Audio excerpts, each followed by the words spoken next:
All right. One of the most original stand-up comedians in the world. We're big fans of him here on The Hour. Is a fine gentleman named Eddie Izzard. He'll be here in a sec. What a life he's led. Here's his bio. George, Eddie Izzard has been called the funniest man in Britain. I had a rough childhood, you'll probably all know. I had to escape from Nazi Germany. And for pretty good reason. Stand-up's where Eddie made his name, and he's won 2 Emmys for it, for his show Dressed to Kill. You know, if women fall over wearing heels, that's embarrassing. But if a bloke falls over wearing heels, then you have to kill yourself, you know? But stand-up isn't the only thing Eddie's known for. You may have noticed he likes to sport women's clothes. In fact, in his own words, he's a card-carrying transvestite. And he's become a bit of an actor, too.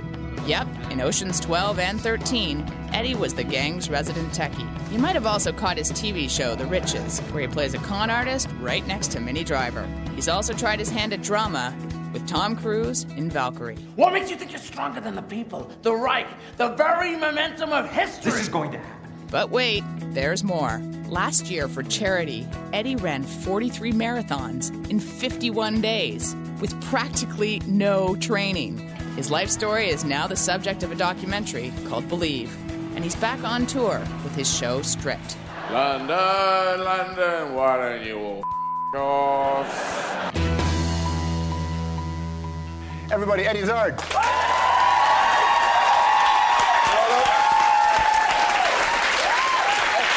Welcome back. Nice to see you, man. How are you? You are back, sir? Yes. Oftentimes when a comic goes on the road, we get to watch them deliver a finished product of sorts.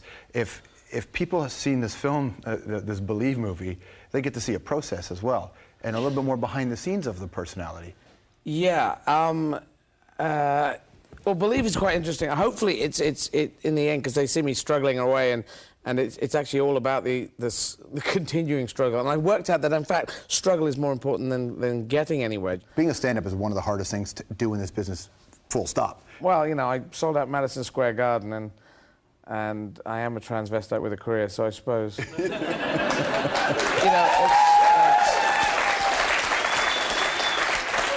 and I don't have a comedy TV show. Mm-hmm. And I'm not doing a sketch show, I'm not doing I had one HBO special that went on telly, but that's it.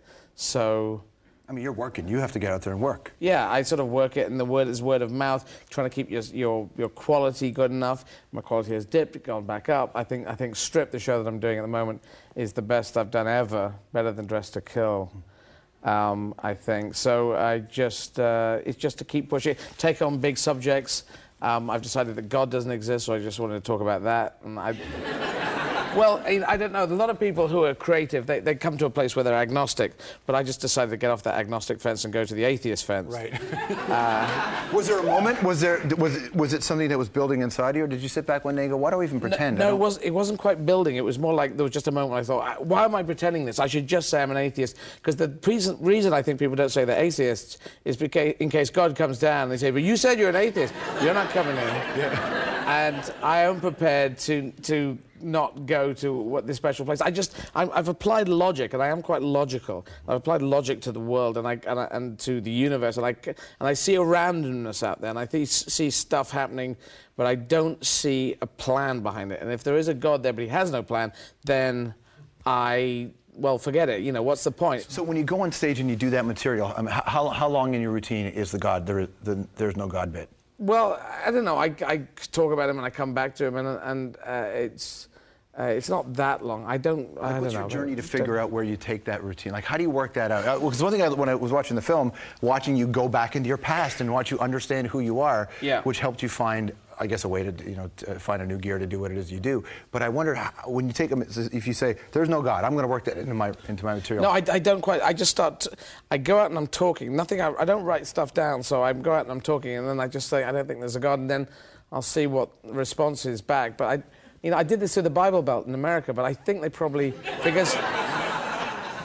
And some people did walk out saying, you do realise we believe a lot in God down here, but other people said they didn't, you know. But I'm all for. I think a lot of religious people have done amazing things, and if you take the big religions, they've all got great stuff in there. They've also, you know, the Bible's also got slavery and how to sell your daughter. How to sell your daughter is in there. Now, surely a God should have said, actually, take the slavery bits out. Or at least a pope, you know, because we know that the popes have gone through revising and taking out some of the Gospels. Why the hell did they not say, just lose all the slavery bit and then we'll look really clean and shiny? But I think slavery was in there because that's what tribes used to do against tribes. And if you look at the rules of slavery, they say that, you know, the 12 or 13 tribes of Israel, don't make them slaves. But the other ones, fine, because they're just crazy. One thing I've noticed when I've seen your shows is it's timeless stuff. It's not just like headlines of today. It's timeless material. Yeah, specifically, so it doesn't date. Yeah. And I wonder if when you get into the God conversation, and the Catholic Church is in the news like crazy, not for always good things, certainly of late. Does any of that work its way into your routine? Not really, because I want to jump over it to go to a place where you can... Because I'm happy to go to a church. They have some cafes in churches now. I haven't been in one in a long time. I didn't know that. Well, it's interesting. I go to the Catholic ones. They have candles. I think some of the Protestant ones do as well. And I like a candle to my mother who died when I was a kid, because I kind of like... Yeah, just candles, and you put some money in for the church for the upkeep. And I'm cool on that. I'm cool. They obviously have a sense of community, the people who go into that. The cafes are great, because then you can just chill out. And some people slaved away building that building, you know. And so it can be an amazing piece of archaeology? Architecture. Yeah. As opposed to archaeology. We would have accepted archaeology if this was in Greece. Yeah, if it had submerged. And